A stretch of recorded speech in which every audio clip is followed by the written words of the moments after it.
नमस्कार, मैं कविता उनियाल, आप देख रहे हैं media today TV. Delhi high court में दिल्ली दंगों की सुनवाई के दौरान हाई कोर्ट ने police special commissioner Parveen Ranjan को जमकर फटकार लगाई।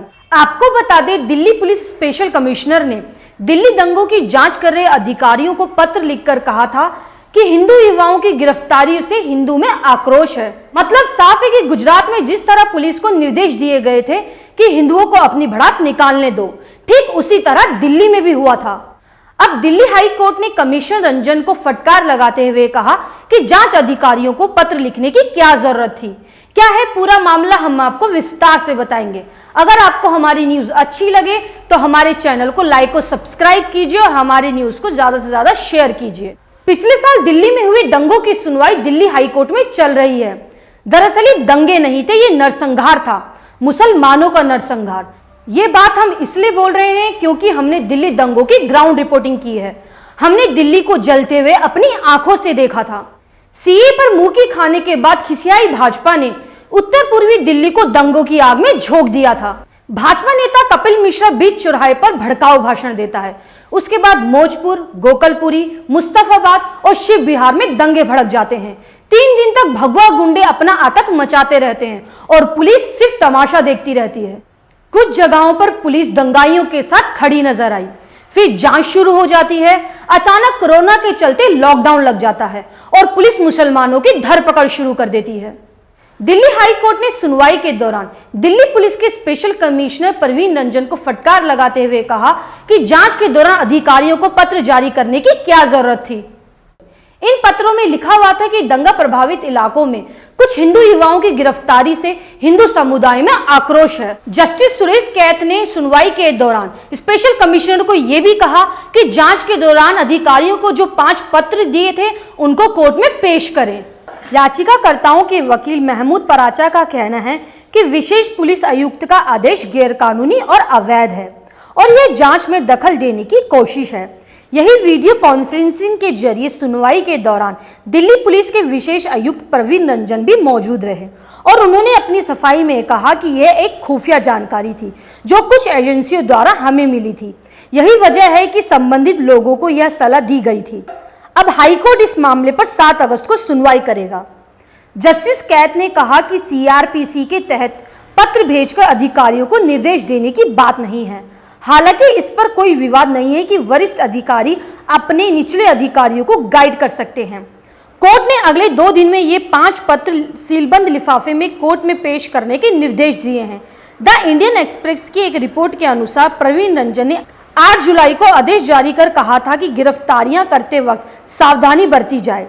यह आदेश दंगों की जांच कर रहे वरिष्ठ अधिकारियों को दिए गए थे और इस मुद्दे पर जांच टीम को गाइड करने की भी बात कही गई थी। पुलिस जो है, जो आरएसएस के कार्यकर्ता ही है ज़्यादा, जो नॉन मुस्लिम्स हैं, आरएसएस के कार्यकर्ताओं के खिलाफ कार्रवाई नहीं कर रही है।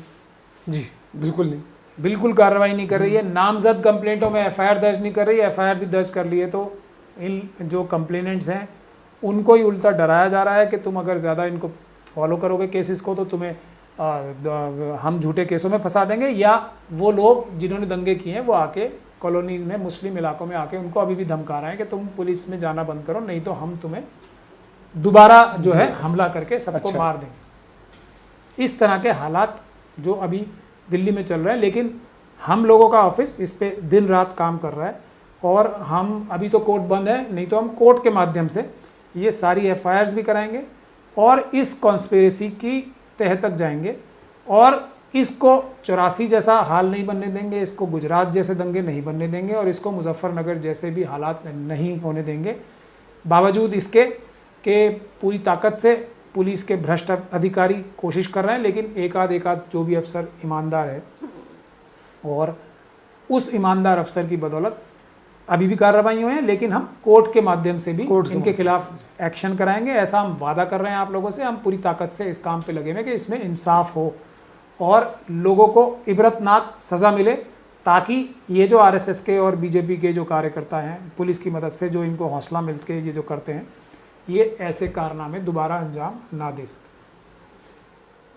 और अब आप बताइए आगे आपका एक्शन प्लान क्या है? आपने तो बता दिया कि आप इनके साथ वो करेंगे। जो ये चल रहा है, जो झूठी जैसी अभी बात हो रही थी, ये रिपोर्ट पेश कर रहे हैं उसको, तो उनके बारे में क्या कोर्ट में जा रहे हैं, कोर्ट से छोड़े जा रहे हैं, ज़्यादातर लोग छोड़े जा रहे हैं।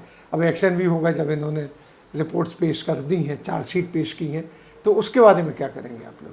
देखिए, हम तो जो इन्होंने झूठे केसों में फंसाया उनके खिलाफ, पुलिस वालों के खिलाफ एक्शन लेंगे ही जी। क्योंकि अगर आप देखें एक तरफ से ये जो यूएपीए के केस भी ये जो लगाए हाँ, जी हैं, जी लगाए हैं, जो लगाए हैं, ये भी एक बेबुनियाद केस है। मतलब इसको पढ़कर भी दुख भी हो रहा है और एक तरह से अफसोस भी होता है और हंसी भी आती है कि अगर झूठा फंसाना है तो वो भी इतनी मतलब इस तरीके से झूठा फंसाया है कि वो साफ नज़र आ रहा है कि इनकी सारी जो कार्रवाई है पुलिस की वो बेबुनियाद है और मतलब झूठी है। तो इस तरीके से, लेकिन पुलिस के अफसरों के ऊपर भी ऊपर से दबाव है उनके राजनीतिक आकाओं के ये बुनियादी तौर पे इसलिए हो रहा है, यूएपी का केस भी इसलिए लगा रहे हैं कि सीए, एनआरसी और संविधान बचाने के लिए जी जी प्रोटेस्ट जो हैं वो दोबारा ना हो। और कोई मकसद नहीं है, कोई सबूत है ही नहीं तो हो कैसे इकट्ठा करेगी पुलिस। इसीलिए इनकी चार्जशीट्स जो बन रही हैं वो बिल्कुल कमज़ोर बन रही हैं क्योंकि सबूत तो कुछ है ही नहीं। झूठे सबूत ये सीसीटीवी फुटेज के भी दिखा रहे हैं। ज़्यादातर सीसीटीवी फुटेज में जो मुस्लिम कम्युनिटी के खिलाफ ये इकट्ठी करके लाए हैं उसमें इनकी खुद की सीसीटीवी फुटेज में नज़र आ रहा है कि जिसके ऊपर इल्ज़ाम है दंगे करने का, वो दंगे की जगह से ही 2 किलोमीटर दूर है। सीसीटीवी फुटेज जो दिखा रहे हैं वो 2-2 किलोमीटर दूर की है और वो बंदा आराम से खड़ा है वहाँ पे। तो इस तरीके से अदालतों में इनके सारे केसेस बहुत ही बुरी तरीके से नाकाम होंगे और ये लोग खुद ही पुलिस वाले भी इसमें फंसेंगे। ये एक बात तो ये होगी। दूसरा, जो हम लोग अपने लोग जो मजलूम हैं, जिनके साथ हमले करके जिनके मर्डर्स किए गए, जिनको ज़ख्मी किया गया, जिनके घर में लूटपाट हुई और बम लगा के उड़ाए दिए गए, उनके लिए भी हम लोग अपनी तरफ से, पुलिस अगर एफआईआर नहीं करके कार्रवाई करेगी तो हम कोर्टों के तरीके से कराएंगे और कॉम्पनसेशन भी जितना नुकसान हुआ है ये भी हम वादा कर रहे हैं उतना ही दिलवाएंगे। क्योंकि आमतौर पे क्या होता है कि इक़्तिसादी तौर पे भी मुस्लिम कम्युनिटी को नुकसान पहुंचता है। तो वो भी हम इस बार पूरी तैयारी के साथ जितना नुकसान हुआ है उतना ही उनको वापस दिलवाने की कोशिश करेंगे। जिन लोगों ने मकान और घर दुकानें जलाए हैं उनसे भी कानूनी कार्रवाई करके और सरकारों से भी जो उसका बिल्कुल मुनासिब मुआवजा है उसके लिए भी हम लोग, हमारे दरवाजे पूरी तरीके से खुले हैं। कोई भी अगर किसी के पास अपना वकील है तो वो उसके थ्रू भी यही काम करे और अगर किसी के पास वकील नहीं है तो हम free of cost pro bono या फी सबीलिल्लाह वो काम करने के लिए तैयार हैं। हमारे दरवाजे सबके लिए खुले। बहुत बहुत शुक्रिया आपका, आपने वक्त दिया, काफ़ी भीड़ भी बाहर है। और ये बात मैं भी कह रहा हूँ अपने मीडिया टुडे की जानिब से कि महमूद पराचा साहब हरदम तैयार हैं और पहले भी तैयार रहे। इन्होंने जिन लोगों को, मासूमों को, मुसलमानों को फंसाया आतंकवाद में, उनको छुड़ा के लाए हैं। आजकल वो अपनी खुशहाल ज़िंदगी बसर कर रहे हैं। तो आज इन्होंने जो वादा किया है हमारे जरिए और मीडिया के ज़रिए कि आपकी मदद करेंगे, तो आप आइए इनके पास। इनका टेलीफोन नंबर अगर जानना हो तो आप हमें लिखिए तो हम आपको इन तक पहुंचाएंगे। ये हरदम मदद के लिए तैयार है। बहुत बहुत शुक्रिया महमूद भाई आपका कि आपने अपने विजिट शुरू पे हमें थोड़ा सा वक्त दिया और राज खोले के अंदर क्या है। पहले भी खोलते रहे आप इसी मीडिया के ज़रिए राज, आइंदा भी आपको हम तकलीफ देंगे। तब तक के लिए बहुत शुक्रिया, हमें इजाज़त। जय भीम, अल्लाह हाफ़िज़।